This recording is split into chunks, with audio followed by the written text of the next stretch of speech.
सत्ता गठबन्धनमा एकीकृत माओवादी र लोकतान्त्रिक समाजवादी समेत समावेश भएपछि मन्त्रालय भागवण्डा गर्न सकस। अधिकांश दलमा मन्त्री बन्ने आकांक्षी धेरै भएपछि मिलाउनै समस्या। नुवाकोटको ओखरपौवा स्थित सिसडोलमा फोहोर व्यवस्थापन गर्न नसकिएपछि उपत्यकामा प्रदूषण बढ्दै संक्रमणजन्य रोग बढ्न सक्ने चिकित्सकहरूको चेतावनी। पृथ्वीको उत्तरी गोलार्धको ग्रिनल्यान्डमा नयाँ टापु भेटियो। टापु उत्तरी गोलार्धको सबैभन्दा नजिकको बिन्दु भएको अन्वेषकको दावी। र क्रिस्टियानो रोनाल्डो पुनः म्यान्चेस्टर युनाइटेड फर्किँदै क्लब फर्काउने विषयमा युभेन्टससँग सहमति। नमस्कार, कान्तिपुर डायरीका साथमा साथी रमेश र म अनिल। समाचार अब विस्तारमा। सत्ता गठबन्धनमा माधव कुमार नेपाल नेतृत्वको एकीकृत समाजवादी र महन्त ठाकुर नेतृत्वको लोकतान्त्रिक समाजवादी पार्टी समेत सामेल भएपछि दलहरूलाई मन्त्रालय बाँडफाँडमा सकस भएको छ। कांग्रेस नेतृत्वमा सरकार गठन भएको 1.5 महिनासम्म मन्त्री परिषद विस्तार हुन नसकेको भन्दै आलोचना भइरहेका बेला मन्त्रालय भागबण्डामै कुरा मिल्न नसकेको हो।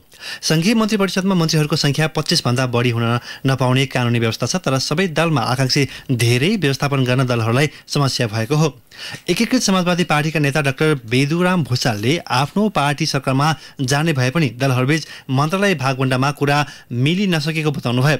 उहाँले भन्नुभयो, सबै दलमा आकांक्षी धेरै छन्, मन्त्रालय भागवण्डामै दलहरूबीच सहमति भइसकेको छैन, यो विषय बैठकमा प्रवेश नै हुन सकेको छैन। नेपाली कांग्रेसका महामन्त्री पूर्णबहादुर खड्काले भने आगामी साताभित्र मन्त्री परिषदले पूर्णता पाउने दावी गर्नुभयो। सत्ता गठबन्धनमा रहेका सबै दललाई समावेश गर्नुपर्ने भएकाले केही दिन लम्बिए पनि अब ढिलाइ नहुने उहाँको भनाइ छ। नुवाकोटको ओखरपौवा गाउँपालिका स्थित सिसडोल ल्यान्डफिल साइटमा फोहोर व्यवस्थापनमा अवरोध आउँदा काठमाडौँ उपत्यकामा प्रदूषण बढेको छ। उपत्यकाका स्थानीय तहले फोहोरको थुप्रो बढ्दै जाँदा त्यसबाट आउने दुर्गन्ध हटाउन औषधि छर्काउँदै आएका छन्। ललितपुरको बालकुमारी स्थित फोहोर सङ्कलन केन्द्रमा सो विधि प्रयोग गरिएको ललितपुर महानगरपालिकाका प्रमुख चिरीबाबु महर्जनले बताउनुभयो। अझै कम्तीमा एक साता फोहोर उठाउन नसकिने जनाउँदै सडकमा जथाभावी फोहोर नफाल्न पनि उपत्यकाका स्थानीय तहले आग्रह गरेका छन्।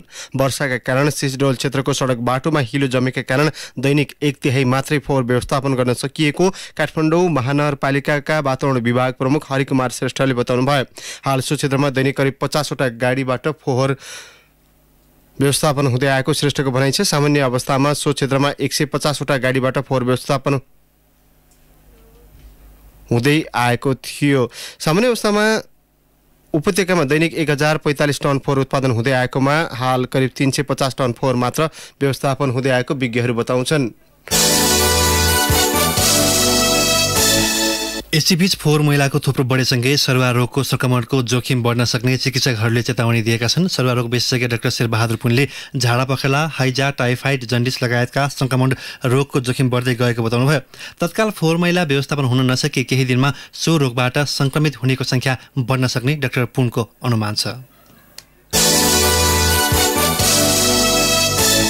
नेकपा माओवादी केन्द्रको भातृ संगठन वाइसिएलको राष्ट्रिय भेला आज सुरु हुँदैछ। 2 दिने सम्मेलन काठमाडौँका 2 र मुलुकका विभिन्न 8 स्थानमा कार्यकर्ता भेलालाई भर्चुअल माध्यमबाट जोड्दै आयोजना गरिएको छ। दिउँसो 1 बजे सुरु हुने सम्मेलन कोभिड-19 को मापदण्ड अपनाउँदै गौशालास्थित धर्मशालाबाट गर्ने तालिका रहेको छ। भेलाले वाइसिएलको नयाँ नेतृत्व चयन समेत गर्ने अध्यक्ष रामप्रसाद सापकोटाले जानकारी दिनुभयो। पार्टीले नै सहमतिका आधारमा नयाँ नेतृत्व चयनको तयारी गरिरहे पनि आपसी सहमति हुन नसके प्रतिस्पर्धामा समेत जान सकिने व्यवस्था गरिएको सापकोटाका भनाइ छ। अध्यक्षका लागि हालका 3 जना उपाध्यक्ष सुमन देवकोटा, यशोदा नेउपाने, रतन सिंह र महासचिव सुबोधराज शेर्पालीले आकांक्षा देखाएका छन्।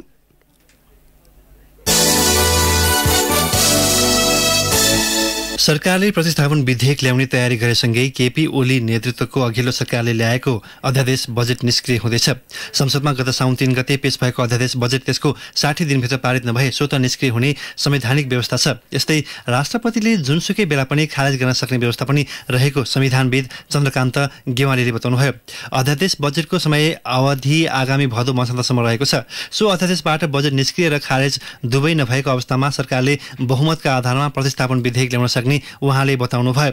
अघिल्लो सरकारले ल्याएको अध्यादेश बजेट परिमार्जन गर्न प्रतिस्थापन विधेयकको तयारी सुरु गरिएको अर्थ मन्त्रालयले जनाएको छ। नवगठित नेकपा एकीकृत समाजवादी र लोकतान्त्रिक समाजवादी पार्टीले निर्वाचन आयोगबाट मान्यता पाएसँगै सरकारले प्रतिस्थापन विधेयकको तयारी थालेको हो। यसअघि बिहिबार अर्थ मन्त्रालयमा भएको सचिवहरूसँगको छलफलमा अर्थमन्त्री जनार्दन शर्माले विद्यमान अर्थतन्त्रलाई उत्पादनमुखी दिशातर्फ सोझाउने गरी कार्यक्रम परिमार्जन गरेर निर्देशन दिनुभएको थियो। अध्यादेश बजेट परिमार्जन गर्दा राष्ट्रिय गौरवका आयोजनाको परिभाषा र पुनर्तालिकीकरण थन्किएर रहेको राज्यको सम्पत्ति र विभिन्न कोषको एकीकृत परिचालनमा उचित ध्यान दिइने उहाँको भनाइ छ। मौसममा आज केही सुधार हुने मौसम पूर्वानुमान महाशाखाले अनुमान गरेको छ। केही दिन यता परेको लगातारको झरी आजदेखि केही कम हुँदै जाने महाशाखाको अनुमान छ। आजदेखि मनसुनी प्रणाली केही कमजोर हुँदै जाने भएकाले लगातारको झरी पर्ने क्रम केही कम हुने सम्भावना छ। हिजो अस्तिको तुलनामा मौसममा केही सुधार हुने भए पनि बागमती, गण्डकी, कर्णाली तथा सुदूरपश्चिम प्रदेशका केही स्थानमा मेघ गर्जनसहित भारी वर्षाको सम्भावना आज पनि छ। यसैगरी अन्य प्रदेशका केही स्थानमा हल्कादेखि मध्यम खालको पानी पर्ने सम्भावना रहेको मौसम पूर्वानुमान महाशाखाले जनाएको छ। राति देशभरको मौसममा पूर्णदेखि सामान्य बदली रही प्रदेश 1, बागमती, गण्डकी, लुम्बिनी तथा सुदूरपश्चिम प्रदेशका केही ठाउँमा भारी वर्षाको सम्भावना छ। यस्तै देशका केही नदी तथा खोलामा पानीको सतहले खतराको तह पार गर्न सक्ने भएकाले सावधानी अपनाउन पनि बाढी पूर्वानुमान महाशाखाले आग्रह गरेको छ। कान्तिपुर डायरीमा अब ब्रेकको पालो। ब्रेकपछि कान्तिपुर डायरीमा अब अन्तर्राष्ट्रिय प्रसङ्ग। अफगानिस्तानमा अमेरिकाले आइएस विरुद्ध ड्रोन आक्रमण गरेको छ। ड्रोन आक्रमणका क्रममा केही आइएसका लडाकु मारिएको दावी गरिएको छ। नानगाहार प्रान्तमा अमेरिकी सेनाले सो कारवाही गरेको हो। इस्लामिक स्टेटले काबुल स्थित अन्तर्राष्ट्रिय विमानस्थलमा आत्मघाती विस्फोट गराउँदा 13 अमेरिकी सेनासहित 170 जनाको मृत्यु भएको थियो। अमेरिकाले आत्मघाती आक्रमणमा सहभागी विरुद्ध तीव्र कारवाही गर्दै सजाय दिलाउने राष्ट्रपति जो बाइडेनले बताउनु भएको थियो। अफगानिस्तानबाट बाहिरिने क्रममा रहेको अमेरिकाका 5000 सेना अझै पनि काबुल विमानस्थलमा खटिएका छन्। अमेरिकाले 31 अगस्तसम्म उद्धार कार्य जारी राख्ने यसअघि नै बताइसकेको छ। सुरक्षा खतराका बावजुद उद्धार कार्य निरन्तर गर्ने अमेरिका सहितका पश्चिमेली मुलुकले प्रतिबद्धता जनाएका छन्। पृथ्वीको उत्तरी गोलार्धको ग्रिनल्यान्डमा अन्वेषकले एउटा नयाँ टापु पत्ता लगाएका छन्। उत्तरी गोलार्धको अध्ययनका क्रममा 1978मा पत्ता लागेको टापुको अध्ययन गर्ने क्रममा त्यसको 800 मिटर पर नयाँ टापु भेटिएको हो। 60 मिटर बाइ 30 मिटरको क्षेत्रफलको सो टापु उत्तरी गोलार्धको सबैभन्दा नजिकको बिन्दु मानिएको छ। डेनमार्क अन्तर्गत पर्ने ग्रिनल्यान्ड एक स्वायत्त आर्कटिक क्षेत्र समेत हो। डेनमार्क र स्विजरल्यान्डका अन्वेषकको टोलीले सो टापु पत्ता लगाएका हुन्। उत्तरी गोलार्ध नजिकको भए पनि सो टापुमा माटो समेत भेटिएको छ। सो क्षेत्र अत्यन्तै चिसो हुने भएकाले धेरै बरफले भरिने भएकाले माटो भेटिनुलाई पनि नौलो मानिएको छ।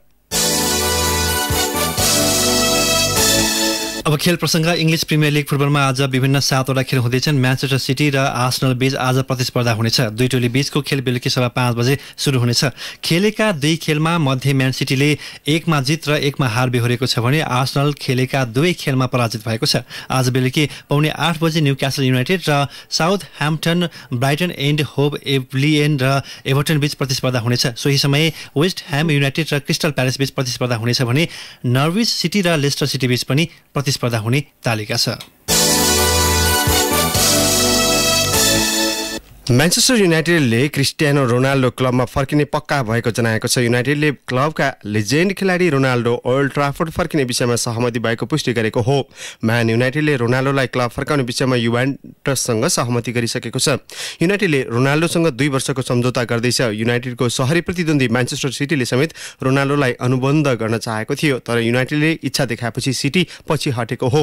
युनाइटेडले नै रोनाल्डोलाई पोर्चुगलको स्पोर्टिङ लिस्बोनबाट इङ्ल्यान्ड ल्याएको थियो। रोनाल्डोले युनाइटेडमा 6 सिजन बिताएका थिए। सो समय उनले 3 premier league, 1 champions league, 2 league cup र एफए कप जिताएका थिए।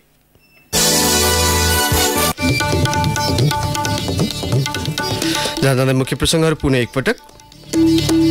सत्ता गठबन्धनमा एकीकृत माओवादी र लोकतान्त्रिक समाजवादी समेत समावेश भएपछि मन्त्रालय भागवण्डा गर्न सकस। अधिकांश दलमा मन्त्री बन्ने आकांक्षी धेरै भएपछि मिलाउने समस्या।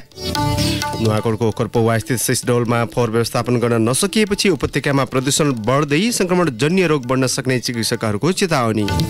पृथ्वीको उत्तरी गोलार्धको ग्रिनल्यान्डमा नयाँ टापु भेटियो। टापु उत्तरी गोलार्धको सबैभन्दा नजिकको बिन्दु भएको अन्वेषकको दावी।